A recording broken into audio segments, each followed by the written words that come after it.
ভারতবর্ষ কোনো যুদ্ধ কারোর সঙ্গে করতে যাচ্ছে না। ভারতবর্ষ চায় সবাই শান্তিতে গ্রো করুক, যাতে ভারতবর্ষ নিজেও গ্রো করতে পারে। সে মোটেই কোনো যুদ্ধের মধ্যে যাবে না। যুদ্ধের দামামা যদি অন্য কেউ বাজায় তাহলে গিয়ে নিশ্চয়ই চাটি মেরে চলে আসবে, কিন্তু আদারওয়াইজ ভারতবর্ষ নিজের থেকে কোনো যুদ্ধের জামামা কারোর দিকে ফাটাবে না, না চায়নার দিকে, না পাকিস্তানের দিকে, না বাংলাদেশের দিকে তো নয়। বাংলাদেশকে আমরা বরাবরই নিজের বন্ধু রাষ্ট্র, মিত্র রাষ্ট্র হিসেবে মনে করে এসেছি। এই এখন দেখছি আবার ইউনূস সাহেব কি কি কি অবস্থান নিচ্ছে সেটা দেখছে লোকেরা, দেখবে তারপরে ডিসাইড করবে কোন দিকে আছেন তিনি। এখনো খুব কিছু খারাপ হয়নি এখনো। It is very easy to make peace. It is very difficult to embitter your neighbor. এখন ধরেন শেখ হাসিনাকে ভারতবর্ষে আশ্রয় দেওয়া হয়েছে, তো এটি নিয়ে আপনাদের কি মনে হয় যে এটি নিয়ে ভারত কোনো চাপের মধ্যে আছে? না, কোনো চাপের মধ্যে নেই। আপনাকে আবারও মনে করিয়ে দিই যে ভারতবর্ষের একটা লং স্ট্যান্ডিং পলিসি আছে of giving refuse to leaders of neighbouring countries. Dalai Lama 59 তার জন্য চায়না আমাদের সঙ্গে একটা যুদ্ধ লড়ে গেছে, ফুল স্কেল ওয়ার 62-তে, 67-এ আবার অ্যাটাক করেছিল, সেটা আবার হার খেয়ে আবার ফেরত চলে গেছিল। কোন রকমের চাপে নেই। দালাই লামা যে অবস্থানে ছিলেন সেই অবস্থানেই আছেন, তাকে সেই রেসপেক্টই দেওয়া হয়। তার কাছে একজন আমাদের ডিপ্লোম্যাট পোস্টেড থাকে সারাক্ষণ, তাকে অ্যাম্বাসাডার শুধু বলি না, কিন্তু সে অ্যাক্ট করে as an ambassador. So Dalai Lama has a government in exile there, everything is there, nobody disrespects her, she stays. Aung San Suu Kyi ভারতবর্ষে থেকেছে, তার মা ভারতবর্ষে থেকেছে, হ্যাড টেকেন রিফিউজ। নাজিবুল্লাহর ফ্যামিলি আজকেও ভারতবর্ষে থাকে। আফগানিস্তানের অনেক নেতারা এখানেই আছে। নেপালের কোয়েলারা সাহেব এককালে আমাদের এখানে রিফিউজি হয়েছিলেন, আবার গেছিলেন প্রাইম মিনিস্টার হয়ে। নেপালের রাজারা আমাদের এখানে চলে এসেছিলেন, তখন রাজ পরিবারের জিনিসটা শেষ হয়ে গেছিল। আবার অন্যদিকে যখন দেখেন নেপালের রানারা যখন তাদেরকে তাড়ালো নেপালের রাজারা, তখন তারা ভারতবর্ষে এসে থেকেছে। এখনো তাদের ভারতবর্ষে অনেক প্রপার্টি আছে। আমি অফিস যখন যাই রানাদের বাড়ির উপর দিয়ে যাই, গ্রেটার ক্লাসে 2-3 জন রানার বাড়ি আছে। তো এটা আমাদের পুরনো একটা আজকের নয়। আপনি মনে করুন আফগানিস্তানের রাজা পালিয়ে এসে রাজা রঞ্জিত সিং এর অমৃতসরে এসে থেকেছিলেন, তারপরে তিনি আবার ফেরত গেছিলেন আর একটা আর্মি নিয়ে এবং আফগানিস্তানের রাজা হয়েছিলেন। কিন্তু দিস ইজ অ্যান ওল্ড প্রথা ভারতবর্ষে। So we are not under any pressure.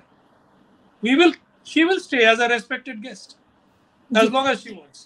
জি, এখন আমরা জানি যে ভারতের প্রধানমন্ত্রী নরেন্দ্র মোদীর সঙ্গে যখন আমাদের উপদেষ্টা ডক্টর ইউনূসের যখন সাক্ষাৎ হয়, তখন তিনি শেখ হাসিনাকে ফেরত চেয়েছেন বলে এমনটি আমরা শুনতে পেয়েছি। Why does he waste his time? I don't understand. Narendra মোদীর সঙ্গে যখন মিটিং হয়েছে, he should be discussing more serious issues. He should be discussing how to improve relations with India. Sheikh Hasina ওখানে আছেন, ওখানে থেকে উনি এই বার্তা দিচ্ছেন। You solve it. If you are so confident that Sheikh Hasina is unpopular in Bangladesh, then how does it matter to you Sheikh Hasina যদি কিছু বলে? Why have you not allowed Awami League to function normally as a political party? It has not been banned, but Awami League is not allowed to hold any demonstrations. Moment they hold a demonstration, everybody is arrested. But কি Hizb ut কি যেন একটা কি ওটার নাম, Hizb ut Tahrir, Hizb ut Tahrir, তারা ঢাকার রাস্তার মধ্যে দিয়ে মার্চ করতে পারে ডিমান্ডিং যে এখানে ইসলামিক খালিফেট হোক, কেউ কোনো পুলিশ কোনো অবস্থান নেয় না। 32 নম্বর ধানমন্ডি গিয়ে ভেঙে আসতে পারে বুলডোজার, যেগুলো আপনাদের পিডব্লিউডির বুলডোজার, তাই দিয়ে অবস্থান নেন, তাতে কেউ কোনো সরকারি কোনো থামানো হয় না। তো what are we to take? What kind of democracy is that? It is mobocracy. তো এখন বাংলাদেশের যে অবস্থা চলছে, অনেকেই আপনি জানেন যে বিভিন্ন জায়গায় আর্টিকেলও পাবলিশড হচ্ছে যে বাংলাদেশে একটা খেলাফত প্রতিষ্ঠিত হতে যাচ্ছে, কিংবা বাংলাদেশে জঙ্গিবাদের উত্থান হচ্ছে, এরকম বিভিন্ন কথাবার্তা খুব জোরে সোরে আলোচিত হচ্ছে। আমার মনে হয় না বাংলাদেশে প্রতিষ্ঠিত হচ্ছে, কিন্তু হ্যাঁ জঙ্গিবাদের উত্থান তো ডেফিনেটলি হচ্ছে। এতগুলো জঙ্গিকে আপনারা ছেড়ে দিয়েছেন, আপনাদের সরকার ছেড়ে দিয়েছে, আপনারা না, বলাটা ভুল হবে।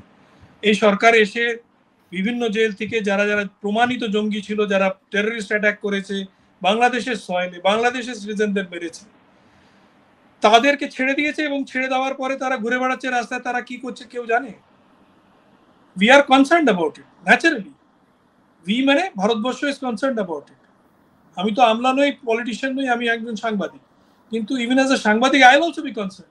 পাশের দেশে যদি এতগুলো জঙ্গিকে ছেড়ে দেওয়া হয় তাহলে will be concern. Western countries are concern. আপনাদের ওখানে যদি ইন্টেলিজেন্স অফিসাররা যাচ্ছে ওয়েস্টের, তারা এটাও খবর নেওয়ার জন্য যাচ্ছে যে এই জঙ্গিরা কত দূরে গেল। Have they become strong enough? তাদের কি কোনো সন্ধান আছে? নিশ্চয়ই কিছু না কিছু কেউ না কেউ নজর রাখছে, আপনাদের এজেন্সিরাও রাখছে, কিছু অ্যাকশন নিতে পারছে সরকার নিশ্চয়ই। আপনাদের এনআইএস ডিজিএফআই আছে না, তারা নিশ্চয়ই তাদের উপরে নজর রাখে। আপনাদের ইন্টেলিজেন্স, আপনাদেরও তো ইন্টেলিজেন্স আছে। বলা হয় যে বাংলাদেশের ঘরে ঘরে রয়ের এজেন্ট। হ্যাঁ, সে তো আপনিও তাহলে রয়ের এজেন্ট, কি বলবো আপনাকে। যদি আমাদের ঘরে ঘরে রয়ের এজেন্ট থাকতো তাহলে তো আমরা যা চাইতাম তাই হতো। এটা তো পসিবল নয় কখনো। নিশ্চয়ই ডিজিএফআই আর এনআইএস আর ইন কন্ট্রোল অফ বাংলাদেশের intelligence gathering operations, but they have a long-standing relationship with RAW or with Central Intelligence Agency, and they would be passing on information to them, some information of mutual interest. দুজনেই দুজনকে নিশ্চয়ই দেয়।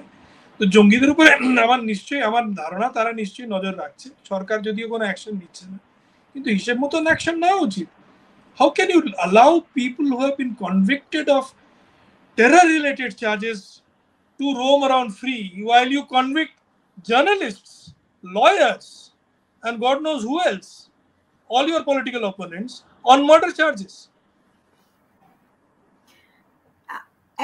এখন আরেকটা former বস ছিল, আপনি নিজে বলুন, সবকটা আজকে জেলে আছে কিনা? হয় জেলে আছে, নালে আমেরিকায় লুকিয়ে বসে আছে। কেন? Because false cases have been put on them. What kind of democracy is that? What kind of freedom of press is that? আমরা শুনেছিলাম যে 5ই আগস্ট নাকি ফ্রিডম অফ প্রেস নিয়ে আসবে। কোথাকার ফ্রিডম অফ প্রেস?